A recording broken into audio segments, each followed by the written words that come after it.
안녕하세요. 오늘 저희가 집중 분석할 자료는 2025년 7월 둘째 주 미국 증시 주간 보고서입니다. 한 주간 시장의 핵심 동향과 이슈를 담고 있는데요. 여러분이 이 복잡한 시장 흐름 속에서 중요한 포인트를 놓치지 않도록 저희가 핵심만 좀 뽑아서 정리해드리겠습니다.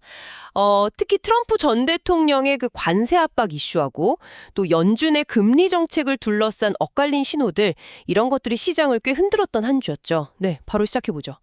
먼저 지난주 지수 움직임을 보면요. S&P 500하고 나스닥은 각각 0.3, 0.1% 소폭 하락했고요.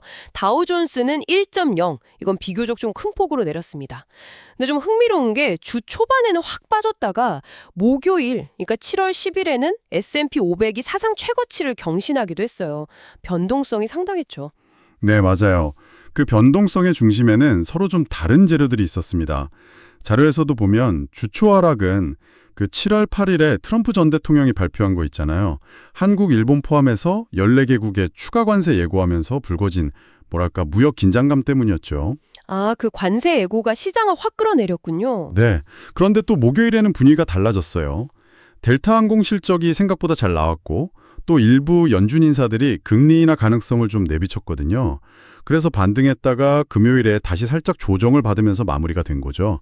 결국 이건 무역 리스크랑 긍정적인 경제나 정책 신호 사이에서 시장이 얼마나 민감하게 줄다리기를 하는지 이걸 잘 보여주는 대목인 것 같습니다. 개별 종목으로 좀 들어가 보면 빅테크 전반에 대한 데이터는 여기 따로 없지만 델타 항공 덕분에 항공주는 괜찮았던 반면에 테슬라는 주 초반에 그 머스크하고 트럼프 갈등설 때문에 급락하면서 지수에도 좀 부담을 줬다. 이런 내용이 있네요.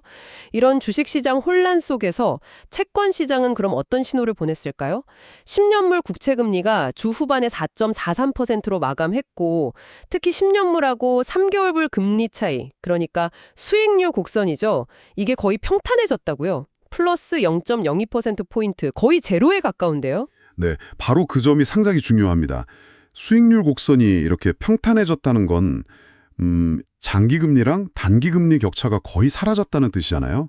이게 전통적으로 보면 시장 참여자들이 앞으로 경기가 좀 둔화될 거다, 혹은 뭐랄까 경기 정점을 지나고 있다, 이런 가능성을 상당히 의식하고 있다는 아주 강력한 신호로 해석됩니다. 아, 경기 피카 우려군요. 맞습니다.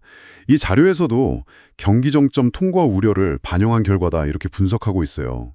그러니까 주식시장이 단기적으로 반등하긴 했어도 채권 시장은 좀 더 큰 그림을 보면서 경계감을 늦추지 않고 있다, 이렇게 볼 수 있겠죠? 불확실성이 커지니까 다른 자산 시장도 좀 움직인 것 같네요.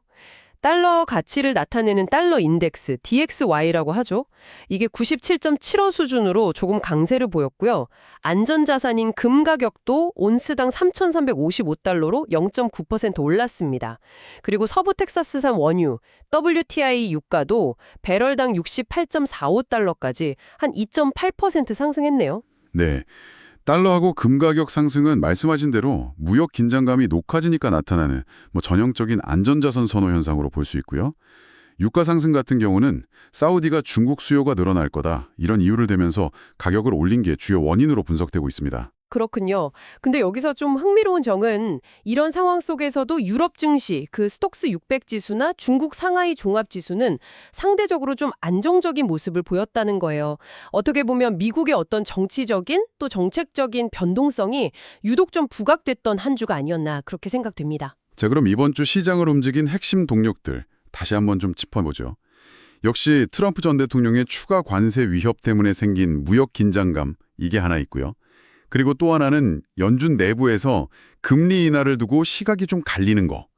이 두 가지가 핵심 축이었던 것 같습니다. 6월 FOMC 의사록을 보면 7월에 금리 인하자는 의견은 소수였고 오히려 다수는 인플레이션을 걱정했다는데, 또 월러나 보우만 이사 같은 일부 인사들은 인하가 필요하다, 이렇게 얘기하고 있고요. 그렇죠. 파월 의장은 계속해서 데이터 보고 신중하게 결정하겠다, 이런 입장을 고수하고 있고요.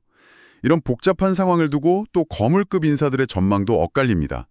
JP모건의 제이미 다이먼드 CEO는 시장이 오히려 추가 금리 인상 위험을 너무 가볍게 보고 있다, 이렇게 경고했죠. 아, 금리 인상 가능성도 있다고요? 네, 그런 경고가 나온 반면에 세계 최대 자산운용사인 블랙록은 AI 같은 구조적인 성장 동력이 있기 때문에 중기적으로는 리스크 온, 그러니까 위험자산 선호를 유지해야 한다, 이렇게 주장하고 있어요.